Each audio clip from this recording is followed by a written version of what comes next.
مساء الخير يا كوكيز. انا مش هتكلم كتير، انا هخلي الفيديو هو اللي يتكلم. مساء الخير النهارده مش من عندي من البيت، بس ايا كان انا فين انا بضيف البهجه والسعاده لاي مكان انا بكون فيه.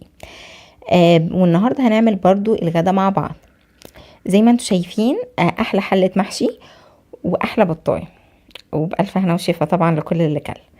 جبنا سمنه بلدي وحطينا عليها زيت وبصل متقطع. بنشوحه لحد ما بيصفر وبياخد لون، يعني بيدبل كده. وبعد كده بننزل عليه بفص ثوم، وفص واحد عشان الثوم طعمه يدي طعم للاكل، ما طعمه ما يطلعش في الاكل يعني.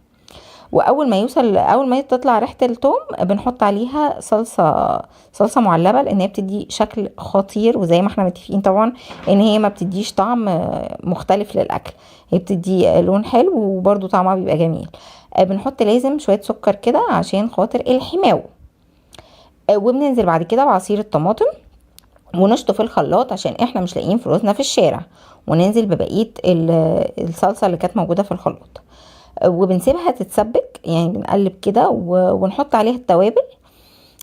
ملح، ما بنحطش الملح في الاول، بنحط فلفل، رشة قرفة بتدي طعم خطير. بنحط كزبرة، كمون، 7 بهارات لو انت متأكدة ان هي ما فيهاش جوز الطيب، لان جوز الطيب زي ما احنا عارفين ان هي حرام.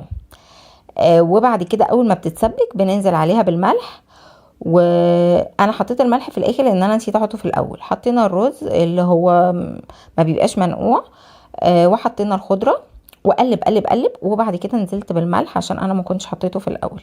وبعد كده بنحط، بعد ما بنخلص خالص بنحط زيت عشان ما تبقاش الرز ما يعجنش. طبعا خدنا شويه صلصه في الاول عشان خاطر نحطهم على المحشي، بيخلي لونه خطير اخضر من الشكل اللي انتوا شايفينه ده. حاسه اني عايزه اقوم اكل تاني والله. حله المحشي بعد ما اترست وبقت علاجه جابت طعمها خطير.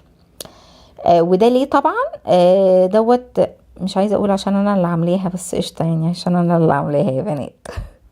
وننزل بمعلقه الصلصه اللي احنا كنا اخدناها من الخليط في الاول، ونحط طبق. والله يا بنات انا بحب حلل الالمونيا دي جدا، اقسم بالله. الله يخرب بيت اللي اخترع علينا الاستانلس والتيفال والسيراميك. لا بجد طعم اي حاجه في الدنيا في الحلل الالمونيا لا ليها طعم امي وستي يا بت. فلا كانت بحس ان طعمها بيبقى احلى. وننزل بقى بالمحشي على البطه اللي سلقناها، وبعد كده حطينا عليها معلقه صلصه ودخلناها الفرن.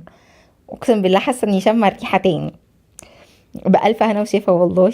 وجربوا المحشي بالطريقه ديت ويا رب يعجبكم. كان عندنا عيد ميلاد، فكل سنه وانت طيب يا صغنن، وباي.